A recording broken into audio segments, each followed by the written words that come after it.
one of the more, well, I say iconic franchise tournaments is obviously the Indian Premier League, the IPL, which gets underway on March the 31st, which, as we record, is tomorrow. And yeah, obviously we're all sorted for that. Teams are all ready to go, and obviously there'll be lots of English talent out there.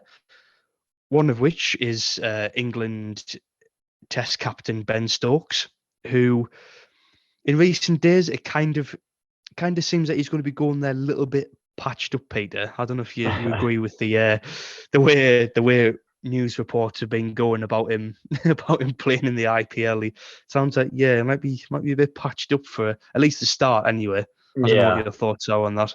Yeah, well, it looks like he's going to be having injections into that blasted knee of his. That that knee.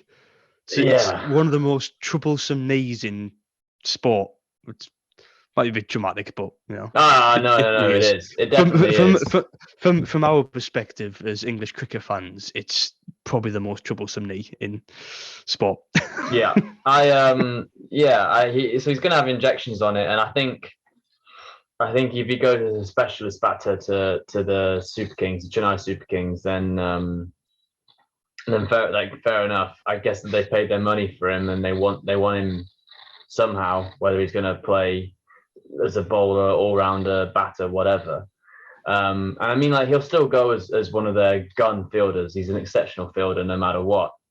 It is a little bit unnerving, is that the right word? It makes me feel a bit nervy knowing that, every time he steps out to bat, is he gonna push himself too far? And I appreciate that it's the same kind of thing as when footballers before major World Cups, do they worry about test matches, or do they push themselves too hard for their like franchise side, so that when they get to the test match, he's not in full shape? Ben Stokes, I think, will recognise that the Ashes are arguably the most important thing for an English fan and for an English player. So I back him to recognise how much his body can do, but equally, he's also the kind of person that if the Chennai Super Kings were like, right, well, we desperately need to win this game to get into the next round, he'll be like, yeah, okay, then I'll play, sort of thing. And I know that he's only going to be staying until, I think it's early June. I don't know if that's right. I think I might have got that horribly wrong, but basically, I know he's leaving early. I know he's leaving the IPL early to go and focus on the test against Ireland, which means that he won't be playing all of it, and hopefully he gets to recover some of that rest and rehabilitation time.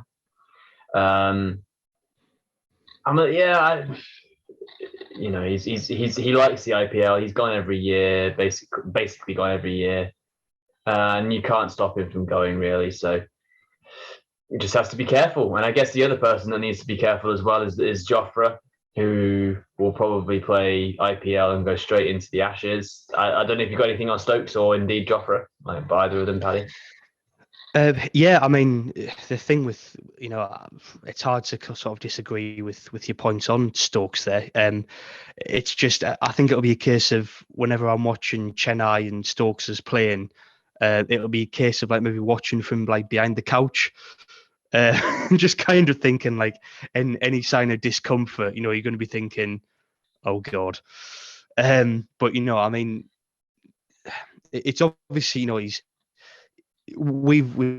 Ben Stokes he's been around in the senior game for long enough now for us all to know that he loves playing cricket, and his ideal year is to go and win the IPL with Chennai Super Kings, fly back to England and win the Ashes in his first Ashes series as captain.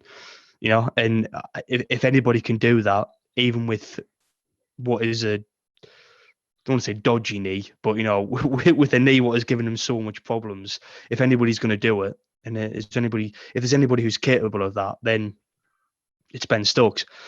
But I mean, it's going to be I'm pleased he's not balling. Honestly, I don't really think he could have done kind of, I know he's not there for the whole tournament, but I don't think he could have done so many T20 games as an all-rounder. I just don't think that would have been way too much from on his knee. So it's good that I'm pleased for him that he can play a part in a tournament, which, as you said, he obviously cares a lot about because he's, he loves going out there.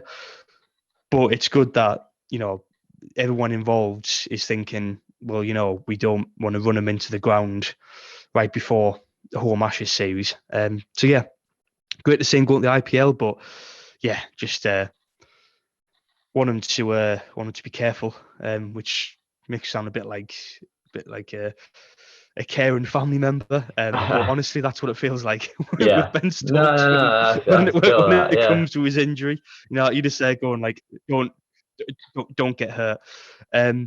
Obviously, Jofra Archer, similar boat, but I think we've kind of seen him get back up to speed. He played for England against Bangladesh. He got some overs under his belt, which are much needed for his country. And I think it was it was his coach, obviously his coach at Sussex, Paul Farbrace, who basically he's more or less confirmed that he's going to be kind of playing the IPL, and then I don't really know if he's going to be playing much cricket between the end of the IPL and the start of the Ashes. I'd imagine he'll be involved in the Ireland Test. But yeah, it's obviously it's kind of interesting end of the spectrum because you've got Archer, who is coming off of such a long injury, and he's had setbacks over the months as well, to put him out. And obviously he missed so much cricket, and then obviously you've got Stokes, who's just kind of not necessarily got an injury at the minute, but he's kind of getting patched up for it. So he permanently has one dodgy leg. Yeah, and it's like it's a case of just having to keep on, basically keeping wrapped in cotton wool whenever he's not on a cricket pitch. Is the case with Stokes. But no, I mean, obviously it's going to be great to watch them both out with the IPL. And yeah, I think if they're both sort of fit and firing for the Ashes, then it's going to be a huge boost. A huge boost for England. Having them both back involved again. I mean, it's going to be great to see Jofra, back in the whites of England, because it's been so long, since he. It was India in 2021, I think, and that's basically was it for England, full stop, because he got injured in that series and never really came back until now. So obviously, like it was a slow comeback, and then he had his setbacks. But no, it's going to be brilliant. I mean, he's such a talented bowler, and we've gone on before about, we've got Anderson and Broad, and they are going to retire at some point. None of us want to admit it, but it's going to happen. And having a fully fit Archer around like some of the other bowling options we have, it's brilliant. So I just hope he keeps on getting stronger, and then we see him in the Ashes squad, because that's what everybody wants. So I think he'll have a good IPL. I think he really enjoys playing in T20 cricket. He's always good to watch in all forms of cricket. And it's going to be interesting couple of weeks and months to watch. Obviously, not just Stokes and Archer, but obviously all the England players involved there. One point I did want to mention about the IPL as well was, there's a lot of England players out there, and I think we addressed this in the last episode, where basically the next time the England white ball team will be in action is August, the very back end of August, when we have the New Zealand series. Mm-hmm. Do you kind of feel that sort of the England players out there in the IPL, do you see it as more like valuable experience for them, and like, keeping their eye in with the white ball game, as there is such a long gap? Because I mean, if you're like a specialist white ball player, I mean, you've got the 100 in August, you might get a couple of games in the Blast, but to go what will be 5 months without playing sort of white ball cricket for your country. It's kind of it's good to have. It's kind of like one of the benefits of having the franchise, isn't it? Because at least you're playing some white ball cricket in between that sort of huge gap, and it's preventing you kind of missing almost a whole summer where you're playing in March overseas and then you're coming back to play in England at the end of August. Like, I don't know what your thoughts are on that, Peter, because it's like without the IPL and the 100, it's such a big gap for white ball for white ball players to go without playing for the country. Yeah, it is. It is. I guess it's probably a reason why there are so many English players out there. If you think that I think Joe Root has gone for the first time to the IPL. And I guess he's trying to keep his credentials up for a potential 50 over appearance in the World Cup, because he hasn't played 50 over cricket, as far as I'm aware, in quite a long time. So maybe he wants to get some white ball. And I know he went to the UAE version of the franchise. I can't think what it was called now. That was back at the same time as the SA20. Joe Root was in the UAE for his team.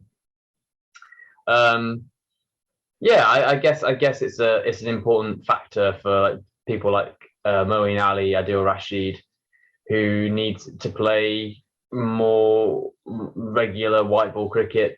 They won't have their chance again until potentially the 100. It would be something else if Jos Buttler turns up for Lancashire to play in the T20 Blast. I would just love that so much. Because I guess you're right. I guess between the IPL and then the 100, he's not going to get any other white ball cricket, because for England anyway, because it will be the Ashes. So yeah, why not? Jos Buttler at Lancashire smacking a bajillion runs in the Blast. Let's see it. I guess so. And the it would be good. I think one thing that we should realise, though, if you're saying about the England team and the number of people there, is that actually of the Ashes team, that middle order, Joe Root is at the IPL, Harry Brook is at the IPL, Ben Stokes is at the IPL. If Johnny Bairstow is fit and gets the gloves, which I know we don't have to talk about now because that can be an Ashes thing, but if Johnny Bairstow is fit and has the gloves, he would have been at the IPL, but he's obviously going to be resting. So it's interesting that so many of our players have chosen this year in particular to go. Maybe it's because of the nature of Bazball and trying to score at a quicker run rate. Maybe it's because of the World Cup. It's just an interesting thing that so many of our players are there, particularly from the batting department. What do you think of Joe Root, by the way? Joe Root in the IPL. Excited? Do you think he's actually going to get that much time with the Royals? I'm not convinced, but what do you think? Yeah, I mean, it's weird because, I mean, you're saying there, if Root's gone out there to kind of get his eye back in T20, I kind of feel like his lack of T20 cricket is going to stop him from getting more game time in T20 cricket, because he's a big name player. I mean, he's arguably, well, he's in the top 3 best batters in the world at the minute, in the red ball game. Obviously, but you can't just put him into a team based on that. It's a completely different kind of mindset and format. But yeah, I mean, I don't think he will get much game time. But it'll be interesting to see sort of how he does fare, and it's how he gets on, really. So it's going to be pretty exciting watching Joe Root playing T20 cricket again, because it's not something we've seen too much of recently. But I mean, another one, not so much keeping wrapped up in cotton wool, but you've said there obviously how many of our, especially middle order, are going to be out there. We just want to keep them get them fit and firing really for the Ashes, I think. And obviously just see how they can do. But yeah, Joe Root back playing T20 cricket will be a very good sight. Even if it only happens for like a game, it'll be worth it for that Yeah, one game. yeah. And I have to say, we speak about him a lot on this podcast, but I think it's just out of love. I'm quite excited to see what Harry Brook does. I am. I think he had an amazing winter for England. He could do no wrong. Imagine if he brings that form into the IPL. He could be the standout player from the tournament. And Mhm. why didn't I go on record and say I think he will? I think he'll be a standout from this year's IPL. I know Sam Curran is the most expensive signing, and that's great and whatever. And he did have a genuinely fantastic World Cup, which basically guaranteed him being the most expensive IPL player. But Harry Brook is the one that I think is going to set the IPL alight, and I can't wait for it. I'm really excited. Yeah, I mean, as you said, we mention him a lot, but it's kind of, it's credited because he's just such a joy to watch. And yeah, it's going to be another exciting year watching him in all the different formats. Because we know he can do it in any kind of format. And yeah, I think the IPL, it's not going to be any different. I think he will be a standout name, and yeah, it's going to be exciting to see how he does. We've got lots of cricket coming up.